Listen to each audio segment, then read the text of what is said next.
नमस्कार। कहानी बाबा में एक बार फिर से स्वागत है आप सभी का। कृपया हमारे वीडियो को लाइक, शेयर, कमेंट जरूर करें और साथ ही साथ सब्सक्राइब बटन को जरूर दबाएं। इससे हमें मोटिवेशन मिलता है और नए वीडियो बनाने की प्रेरणा भी मिलती है। तो आइए शुरू करते हैं आज का टॉपिक। स्पेशली आज तेजस्वी यादव के बारे में बात करने का मन हुआ। जैसा आप सभी जानते हैं, 1990 में जब लालू प्रसाद यादव बिहार की सत्ता में आए, उन्होंने बिहार की सत्ता को जब संभाला, उसके बाद से परिस्थितियां बदलती गई। बिहार पहले से बीमारू राज्य तो था ही, कुछ एक चीजों में उन्होंने बहुत बेहतरीन काम किया। जैसे पिछड़ों को आवाज देने का काम लालू प्रसाद यादव ने किया, इससे कोई डिनाई नहीं कर सकता, इससे कोई नकार नहीं सकता इसको। लेकिन जो एक जंगल राज का ठप्पा उनके ऊपर लगा, और ये जो ठप्पा लगा ये कोई गलत नहीं था, क्योंकि लालू प्रसाद के रीजन में, लालू प्रसाद यादव और राबड़ी देवी के रीजन में जितने अपहरण, लूट, यहां से अच्छे अच्छे लोगों का पलायन, डॉक्टर्स का अपहरण, प्रोफेसर का अपहरण, गाड़ियों का छीने जाना, रंगदारी, भय, आक्रांत, ये सब कुछ रहा बिहार में। उस दरमियान बिहार फिल्मकारों के लिए स्वर्ग बन गया। बिहार के ऊपर कई सारी फिल्में बनी, चाहे प्रकाश झा की अपहरण हो या gangs of Wasseypur, although Wasseypur is in Jharkhand. लेकिन दोस्तों, वो जो जंगल राज का भय, जिसे दिखा करके बीजेपी आज सत्ता में है या फिर जदयू सत्ता में है, क्या तेजस्वी यादव ने उस एक्स्ट्रा बैगेज को, लालू प्रसाद यादव के एक्स्ट्रा बैगेज को उतारने की कोशिश की है, मेहनत की है उसमें? आज हम इस पे बात करेंगे। अभी कई दिनों जब नीतीश कुमार ने वापस पलटी मारी बीजेपी की तरफ, तो तेजस्वी यादव की तरफ से एक भी अपमानजनक बयान नहीं आया। उन्होंने यह भी कहा कि मैं उनका सम्मान पहले भी करता था, आज भी करता हूं और कल भी करता रहूंगा। ये तेजस्वी यादव के बदले हुए सुर हैं। ये तेजस्वी यादव ने अपने आप को अपने पिता से अलग दिखाने की कोशिश की है। तेजस्वी यादव का मेन फोकस इस बात पे है कि जो नौकरियां दी गई बिहार सरकार में या राज्य कर्मियों का दर्जा जिन्हें दिया गया, ये दोनों मिला करके ये जो काम हुआ, इस काम का श्रेय मैं अपने ऊपर लूं, क्योंकि तेजस्वी को अच्छे तरह से पता है कि उनके साथ ये जो जंगल राज चिपका हुआ है, उसे निकालना इतना आसान नहीं होगा। अगर वो चाहे भी तो अपोजिशन इस बैगेज को, इस पोस्टर को उनसे अलग देना होना नहीं चाहेगी। इसमें कोई डाउट नहीं है कि तेजस्वी हमारे बिहार में एक बहुत बड़े लीडर बन के उभरे हैं, एक ऑप्शन बन के उभरे हैं। बीजेपी, जदयू और आरजेडी, सच तो ये है कि ये लालू यादव वाली तेजस्वी राजद नहीं दिखती। अब ये राजद में तेजस्वी की चलती है और तेजस्वी इसको एक अलग ढर्रे पे ले जाना चाहते हैं। जो वो यादव भूमिहार, यादव राजपूत, यादव ब्राह्मण, ये सब की लड़ाई होती थी, इस कार्यकाल में ये देखा गया है कि वो चीजें बहुत ही कम थी। कुछ छुटपुट घटनाओं को छोड़ दिया जाए, चूंकि जंगल राज न आने के पीछे एक रीजन और भी था। अब हर के हाथ में सोशल मीडिया है, एक कारण ये भी था। दूसरा, तेजस्वी को ये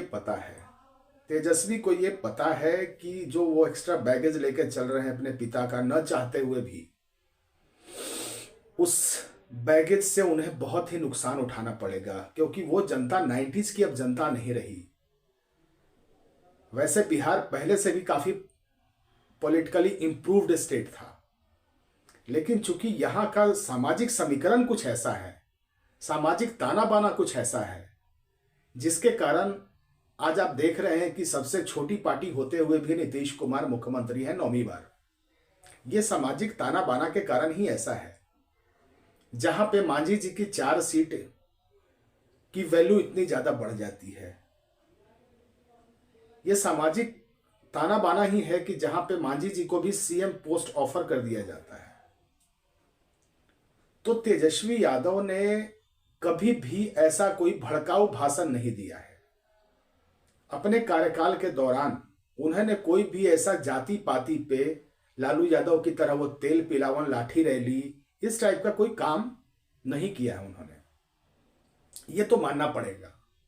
दूसरा क्या है कि तेजस्वी यादव अभी यंग है, अभी बिहार की पॉलिटिक्स में उनका बहुत भविष्य बचा हुआ है।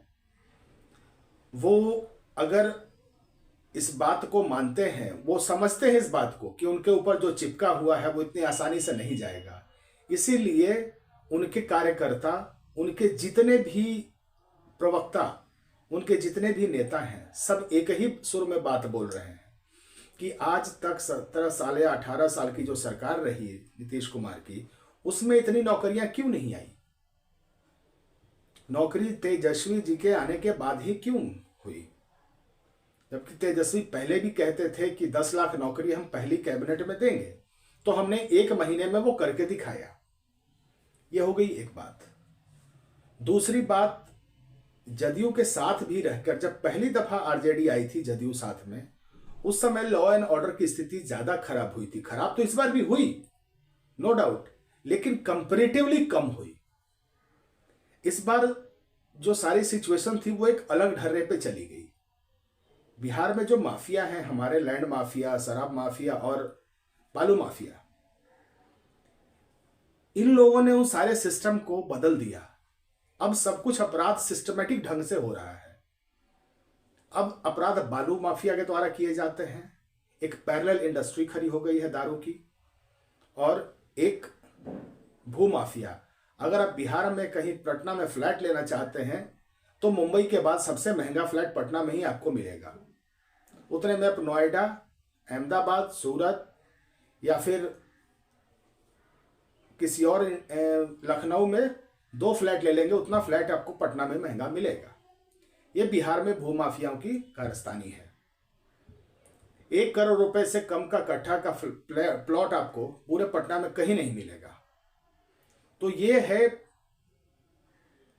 नए जमाने का सिस्टमेटिक ऑर्गेनाइज्ड क्राइम। लेकिन तेजस्वी यादव अभी वो तो चार्जशीटेड है लैंड फॉर जॉब्स स्कीम में, लेकिन इसको छोड़ दे अगर, तो इस 17 महीने या 15 महीने की सरकार में तेजस्वी ने ऐसा कोई भी गलत काम नहीं किया है जिससे उनको कटघरे में खड़ा किया जा सके और ये कहा जा सके कि वो लालू यादव के बैगेज को लेके चल रहे हैं।